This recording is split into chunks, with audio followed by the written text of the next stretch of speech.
the first topic on the chopping block here when we're running low on time. My apologies again to all my diehard NASCAR fans who listen to the show every week for my amazing NASCAR insight.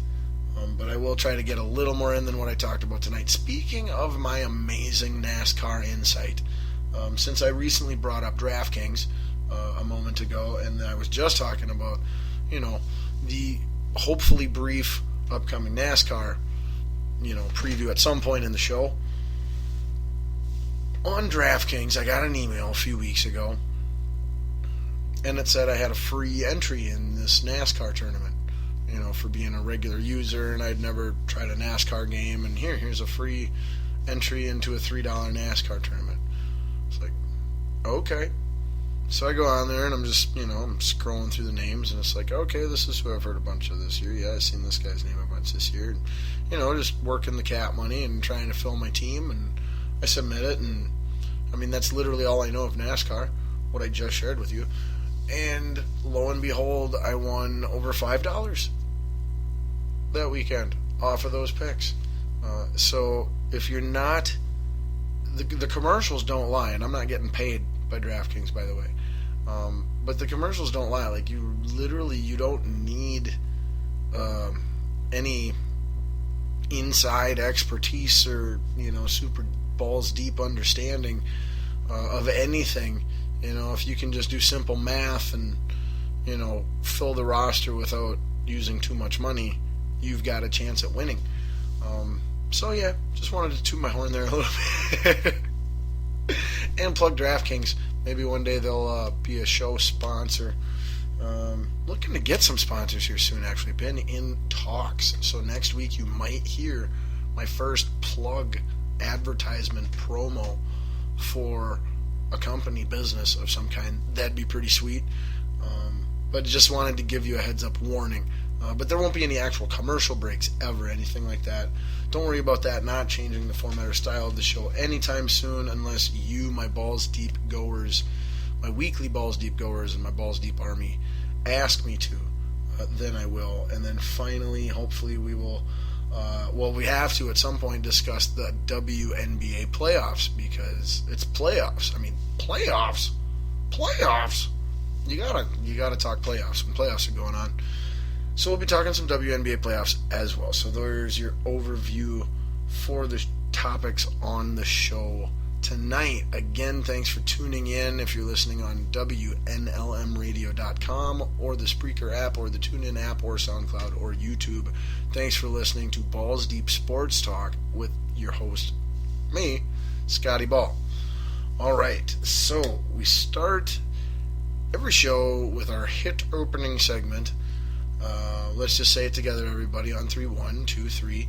Balls on fire.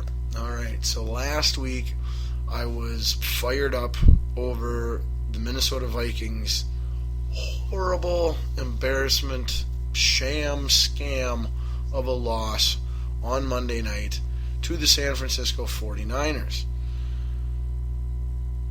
I couldn't help it. It was definitely, I'm a football fan, so that tends to be what fires me up the most easily anyway. But they had just played so bad. They looked like one of the worst teams in the league. If they play that way on a weekly basis in week one,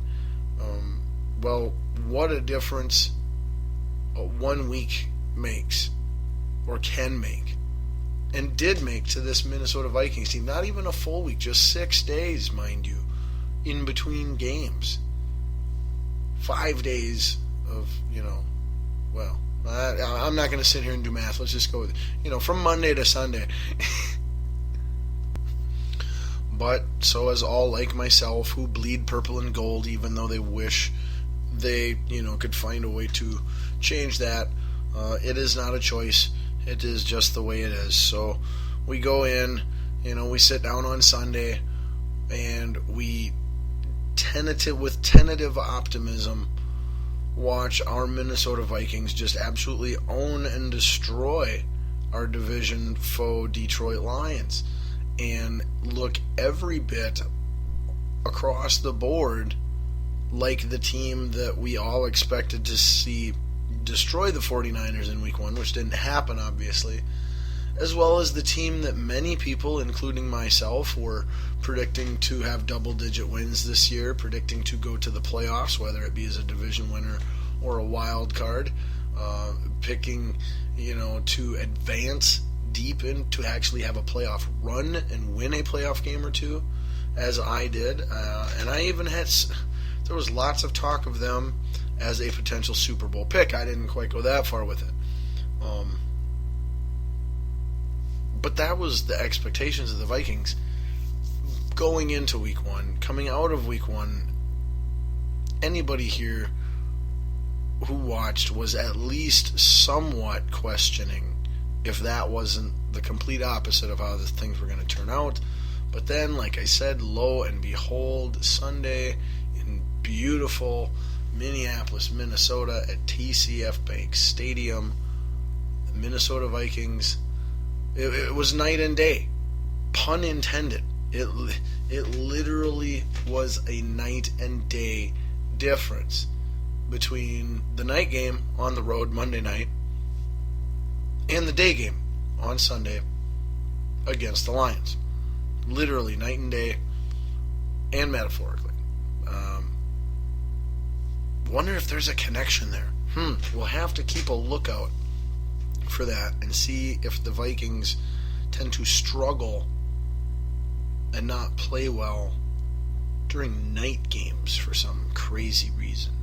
Can't come up with a logical explanation on why that would ever be the case for a team, but you never know. Might be something to it. We'll have to check it out. Keep an eye on it, but keep one eye on it. But anyway,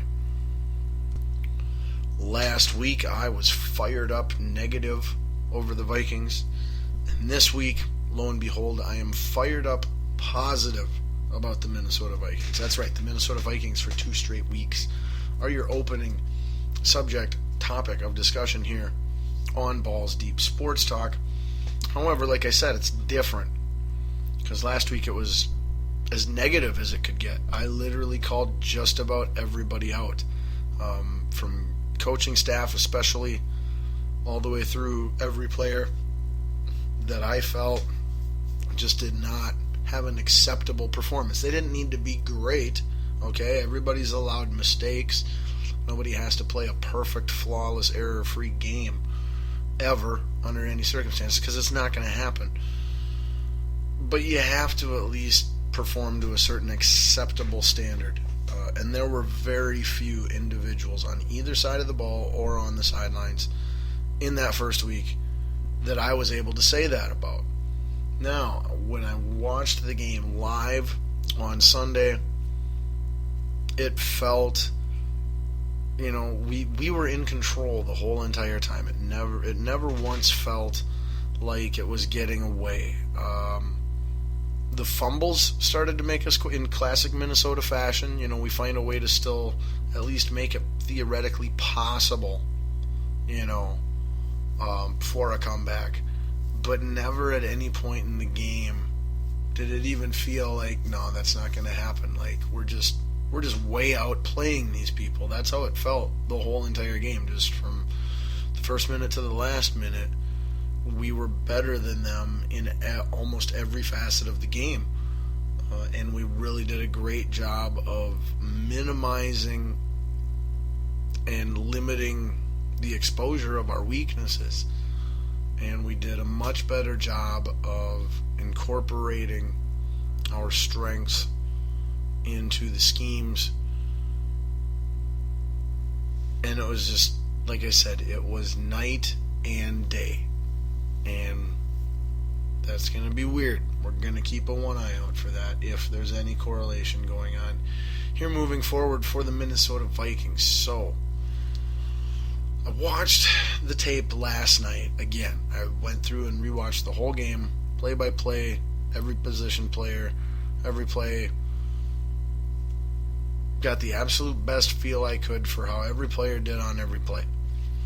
And I will be giving you my weekly Vikings report card, as I did last week, albeit I was so enraged, I didn't take the time to necessarily point out that that's what I was doing was, I'm going to do this. I'm going to go through, Every week I'm going to give you the best Vikings analysis of what happened the prior week and what we need to do to win in the coming week. That is one of my primary missions here now during Minnesota Vikings football season on Balls Deep Sports Talk. And don't worry, I'll try to keep this quick because, like I said, we got plenty of other more interesting stuff to discuss on the show as well. But since we started last week with the defense, let's start this week going through the offense for the Minnesota Vikings and their performances against the Detroit Lions. Let's start with the offensive player of the day. By every measure, Adrian Peterson came out, went from 10 carries to, I want to say he had 29 carries, somewhere around there, around 130 yards rushing, also just under 60 yards receiving, 180 all-purpose yards, no touchdowns. Oh my God, he's went so long without having a touchdown. Everybody's freaking out about that. And then he did have 3 fumbles, only one of which he actually lost and turned over. But in, a very, very unfortunate place, for the team, field position-wise, where it happened. But overall, Adrian Peterson played extremely well. Honestly, outside of the 3 fumbles, he was an A- or an A for a grade. The only thing, like I said, the fumbles and then his pass protection could be a little bit better. It is not as bad as most of the people here in Minnesota are trying to complain that it is. If Teddy was simply better at realizing that every time a running back is pass blocking, he's not going to hold the block, he's simply eating up time on that defender, you need to be shuffling and relocating in the pocket and getting the ball out of your hand and making decisions. That's not on the running back. If he whiffs and misses, that's on the running back. But if he literally picks him up, hits him, slows him down for even just 1 to 2 seconds, that's his job. That's passable. It's not ideal, but that's passable. You shouldn't expect more than that as a coaching staff, as fans, or as a quarterback when it comes to any running back pass blocking. You expect the running back to find the guy that's free and he needs to hit, get in front of him, give him a good pop, slow him down for at least 1, 2, 3 seconds until the superior defender, gets past him. Because that guy is better athletically and better skill-wise in that situation than the running back who's trying to pass block. A running back isn't supposed to pass block. He's not trained to pass block. He's not built to pass block. He's taught to pass block. But you get the picture, I hope.